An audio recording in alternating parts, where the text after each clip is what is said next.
شروع اللہ کے نام سے جو بڑا مہربان نہایت رحم کرنے والا ہے۔ اور اگر تمہارا ارادہ ایک بیوی کی جگہ دوسری بیوی لے آنے کا ہو اور اس میں سے کسی ایک کو تم نے ڈھیروں مال دیا ہو تو اس میں سے کوئی بھی شے واپس نہ لو۔ کیا تم اسے واپس لوگے بہتان لگا کر اور صریح گناہ کے مرتکب ہو کر؟ اگر تم نے فیصلہ کر ہی لیا ہو کہ ایک بیوی کی جگہ دوسری بیوی لانی ہے، عورتوں کو تم نے جو مہر دیا تھا وہ ان کا ہے، اب اس میں سے کچھ واپس نہیں لے سکتے۔ وَكَيْفَ تَأْخُذُونَهُ وَقَدْ أَفْضَىٰ بَعْضُكُمْ إِلَىٰ بَعْضٍ وَأَخَذْنَا مِنْكُم مِّيثَاقًا غَلِيظًا۔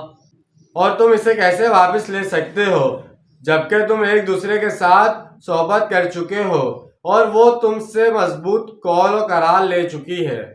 کچھ عقل کے ناخن لو، کچھ شعور و شرافت کا